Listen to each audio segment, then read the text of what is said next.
Hi Aquarius, mid-month of July, mid-July 2026, ito na tayo. Kamusta kayo? Kuha po tayo ng ilang guidance, advice, messages, Aquarius energy. Anong kailangan niyong marinig? Anong kailangan niyo lang guidance, advice? Anong aasahan niyo ngayong mid-July 2026 message? Guidance, advice, Aquarius energy para sa mga Aquarius po na maaaring makapakinig nito kung full na sila. Hopefully, maging straightforward lang tayo. The Moon. Nasa Cancer season tayo. Cancer is ruled by the Moon regardless sa zodiac sign na aking na-mention.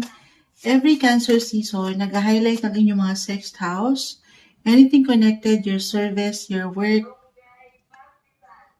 Ayan, ano yan? Umaga-umaga tayo. Marami pong nag-report sa paligid. May nagbebenta.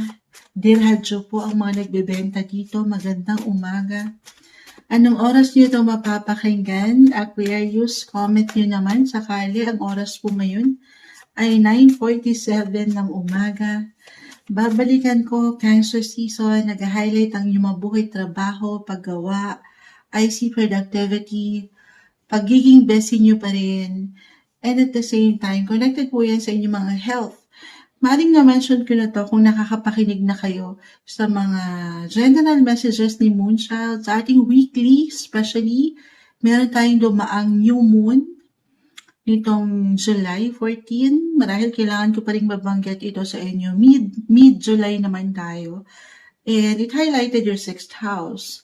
Meron ba kayong mga bagong proyekto na gagawin, bagong trabaho, bagong offer?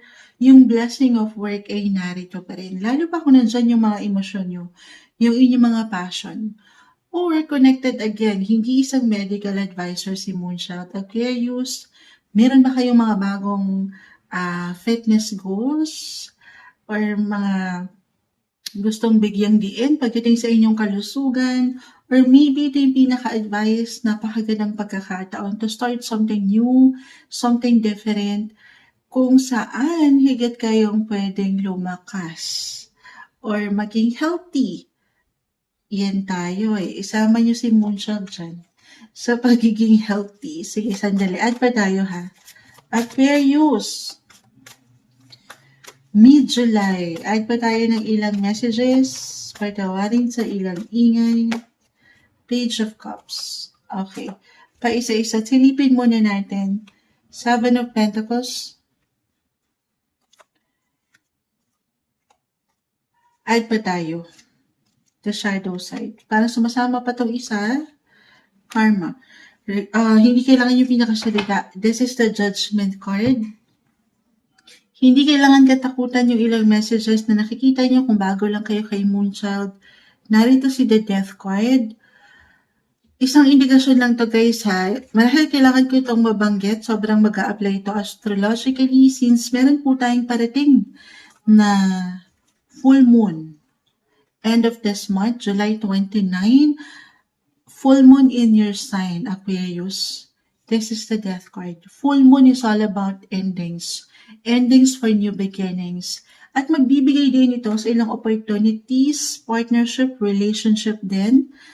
Kung aking ibe-base sa ilang barahan nyo, kung meron kayong tatapusin or aayusin, sign of culmination, completion, ito lang naman yun ha. Something ends and something else will begin. Meron at merong bago. Ace, pages. May bagong pahina, bagong chapter. Or ngayon nakakaramdam ba kayo na parang may bagong simula? Seventh house, connected po yan. Relationship, partnership, marriage. Sinong mga ikinasal na Aquarius?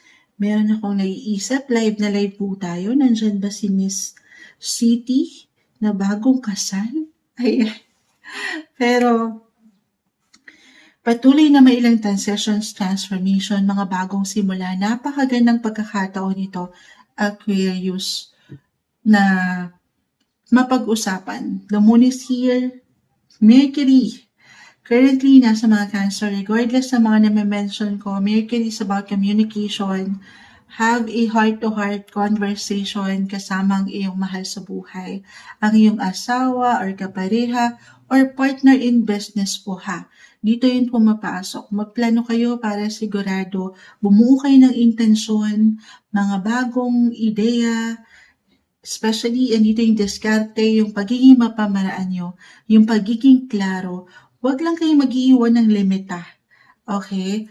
Or ng restrictions sa kung ano pa yung pwede nyong magawa. Puro new beginnings yung nakikita ko rito. Sign of rebirth, renewal. Or meron ba? So tayo ay general reading ha. The moon is here. Cancer season, nag-highlight din ang inyong mga 8th house. I feel for some, so reversal tayo ha. Pwede itong sa inyo mismo, kayo mismo nakakaramdam. Aquarius or ilang tao sa paligid. Someone ex-lover. Or, yes, I feel yung mga, lalo pa kung hindi kayo nabigyan ng closure. Or magandang pagtatapos, unfinished pa, maaaring mag-resurface ito guys. Kahit sa simpleng pakiramdam or ideya, yung ilang unfinished business nyo, yung mga napurnadang negosyo or hindi nyo masyadong nabigyang diin nitong mga nakalipas na buwan, halimbawa, and this time, pwedeng mapaangat nyo kasi bagong simula, bagong chapter yung ating nakikita. Ganito yung energy. Yes. May magandang sign din ako, money-making opportunities. I see clarity. Yung awareness, may paparating din po na kaperahan. I-claim natin ito. Ace, 7 of Pentacles, manifestation card. Ayan, si Venus, marahil kailangan nating mabanggit. Ito ay nasa inyong mga 8th house of finances. Yes. Tama ba? Double check nga natin. Baka mali na naman si Moonchild. Yes. Venus is money. Magiging money magnet kayo, guys. Yes. Maganda. I-claim natin to ha. Uulan ng sagana. Kasi nakikita ko yung enerhiya sa inyo na patuloy kayong naniniwala sa bagong simula. Very open yung energy nyo ngayon. At kung ano man yung pundasyon na pwede nyo mabuo sa relasyon, i-claim natin, negosyo, or ilang tao sa paligid nyo, I see long term. Patuloy na, as long as dito ha, yung pagkaklaro sa inyo, kung ano yung mga pinapasok nyo na negotiation, collaboration, ayan, partnership, walang imposible na may magandang resulta ito or outcome. Pero guys, another reminder lamang tayo ha, na ang tanging maiwan lamang po ng mga baraha every time Aquarius, maaaring ito lamang po yung kondisyon sa inyong sitwasyon na kinakaharap or pwedeng kaharapin. Pero yung outcome na aking nabanggit, yung resulta, of course, at the end of the day, wala talaga sa mga baraha. Sa huli, everything still up to you. Sa bawat aksyon, desisyon, maging klaro kayo, paangatin. Yung inyong mga talino, matatalino kayo ha. Sabay kayo sa transformasyon ng buhay. Work on your partnership, relationship, and eyes on the prize. Kasi may prize akong nakikitang parating. Meron kayong may papanalo rin. I-claim natin to ha. Ito yung umaangat na guidance, advice, messages na marahil kailangan yung marinig mid-month of July, mid-July 2026, Aquarius.